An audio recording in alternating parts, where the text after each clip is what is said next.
This is the person that's safe for me to bare my soul and my pain to. You have to be cognitively aware, that these beings exist. And narcissists are very good at manipulating their titles to make it sound like it's not that bad. This is how you know that you've hooked up with a dark empath or Oh my goodness, maybe this is kind of what they are. emotionally immature adults. What if the person you trust the most isn't who they seem? Imagine a personality so complex, it can manipulate your mind and emotions with ease. Are they a narcissist or something even darker? Today, we're diving into the shadowy world of narcissists and dark empaths. Which one have you encountered? Let's find out. All right, Rain. So, what is a dark empath? What are we even talking about right now? Yeah, it sounds like something pretty but dark, right? So it is kind of a mystery. It's like dark empath. We know empaths are like really loving beings, but then you add the word dark to it, and you might think actually it's a good thing. Oh, it must be an empath that's gone through dark moments in their life, and therefore now we're putting darkness in front of empathy. What's interesting is to just be very clear that narcissists are very good at manipulating their titles all the time to make it sound like it's not that bad or they're not doing the thing. So, dark empathy basically means somebody who's using their cognitive behavior, their cognitive, let's say, emotion. One of the three things that we've got: the cognitive, the emotional, and the compassionate. Their cognitive is the one that's mainly in control. So narcissists in general have they're mentally more in control. So they control others through manipulation. What is manipulation? It's definitely not a state of emotion, and it's definitely not compassionate. So when I manipulate someone, I am deciphering their weak points, what they love, what they dislike, what all this stuff. Now I know how to manipulate them by using the right words to get them to do what I want them to do, right? Manipulate their reality. So dark empaths basically use their cognitive behavior as a personality trait to present themselves as an empath, okay, or a wounded empath, right? So dark empathy is like the dark empath really is a narcissist, but let's put it into context. It's like an empath that is wounded by life, therefore giving them the right to be mean and think, they're giving themselves the right, but they're not really empath, they're really narcissists. So, what is a cognitive behavior?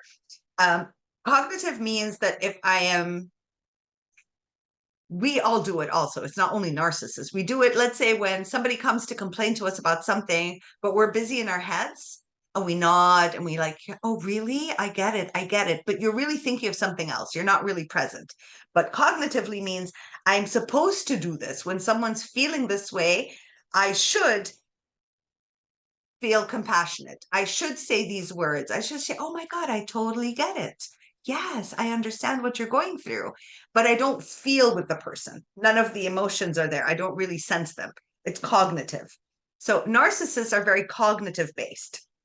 So dark empaths are cognitive based. So you'd think they have empathy because it confuses you also because it's very much like, oh my God, I totally get it. Like it's really terrible that your ex took your kids away from you. I can't imagine how that would feel like. That must be really bad. So the words are being said, but there's no feeling behind it. So it's cognitive. It's all the right words, right? So the other one, the emotional, that's where empathy comes in, where I feel with someone so deeply. I want to go out of my way to help them, right? It's not only a communication of understanding. There's like you're holding their hand, you're hugging them, you might be tearing, not the crocodile tears, but you're feeling their pain. You've put yourself right in their shoes. You felt their pain, right? That's the emotional state that you're in, Your compassionate state is like now you want to do something for them. You want the action to come in. So when you're with a dark empath, aka narcissist, which basically means covert narcissist, which is like the difference between the overt and the covert. The covert narcissist is less discreet. They're more in their victim mode. They're not that excited about seeking attention to that degree, right? From the world, unlike the overt. The overt is seeking attention from the whole world. It's like, here, feed me more. I am great. And they're very vocal about it. You can find, they're easy to detect. The covert narcissist is not easy to detect because they're covert. They're inwards. They don't care that the whole world sees them as grandiose. They feel grandiose inside. But the way they feel grandiose is being a victim of their own stories. By playing the victim so much, dark empathy, where you, as the true empath that is now using the emotional and compassionate state as a true empath, you want to help them. You want to be there for them. So you give your power to the cognitive behavioral type of um, pretend emotions, right? Pretend empathy, right? So this is kind of how it's being played. So the covert narcissist is more likely the dark empath because they do come, oh, look what my ex-wife did to me. Look what my ex-husband did to me. Oh, on and on and on until so you start to relate because you've gone through the same thing and now you have this common ground. But then you start to notice, well, they're saying something, but then my feeling inside is like there's something missing from their story. There's a hollowness about it. It doesn't feel right. So that's more of what the dark empathy, covert narcissism actually looks like. We have a video where you can see why do narcissists mimic empaths. It's a very important video to actually watch, and we're gonna hook it up for you in the description and at the end for the end screen of the video. The problem is that these kind of narcissists, the covert narcissists, the dark empaths, anything that has darkness next to it, around it, know that even if they put dark love, right? Anything with dark, you'll also notice it in the spiritual realms, right? Dark feminine energy, right? Dark healing. Watch out because it's a mix of both worlds. They're trying to merge things, right? The dark feminine. What the hell is that? Feminine is not darkness, it's light, it's birth, right? Feminine energy is always rebirth. There is no darkness. So if somebody's going to say dark feminine energy, there's something here to look at. Why is it taking what is light and turning it to what is dark, right? It's the same thing with dark empath. It's still narcissism. Narcissists will come up with a million different ways to call themselves that sounds acceptable to society so that when you meet someone, you start to get a little confused. Oh, but they're not a narcissist. I think they're dark empath. Therefore, it's okay, right? So then you give your power to them.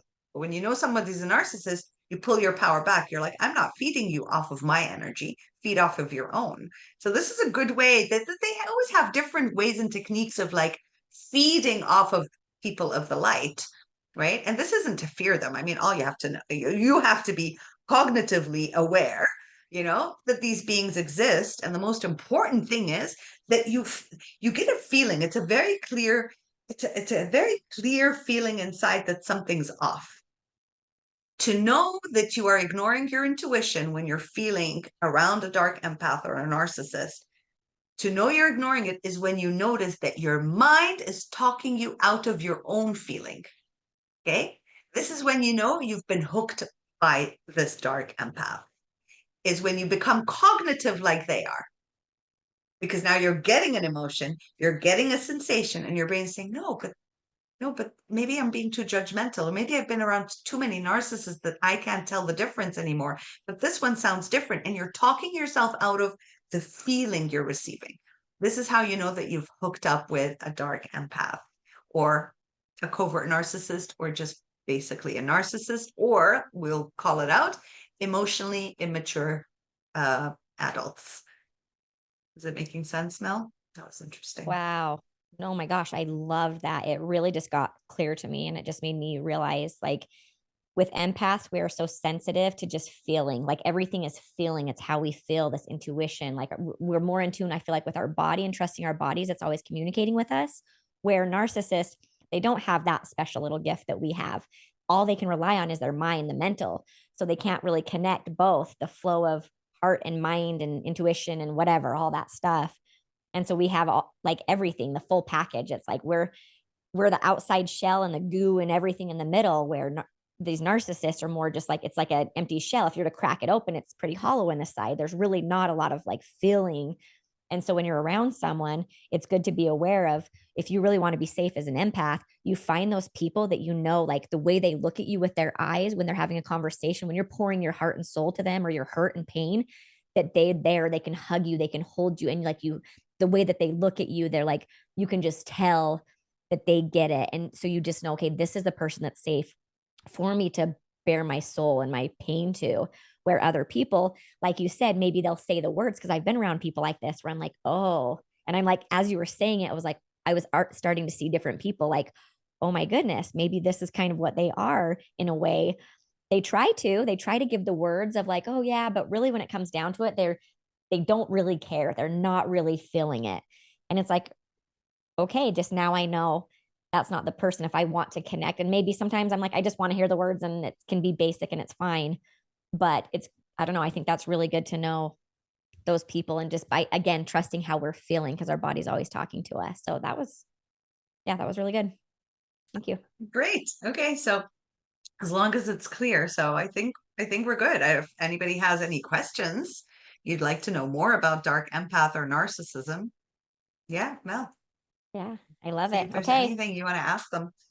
Yeah, this is perfect. And we would for sure want you guys to comment. So if this is something you've never heard before, we'd love for you to comment like, oh my gosh, I've never heard this before, or oh my gosh, this makes sense. I have people in my life. Or comment on, what your biggest takeaway was from this episode. Give us a thumbs up, subscribe so you can get our newest episodes that come out, and comment below.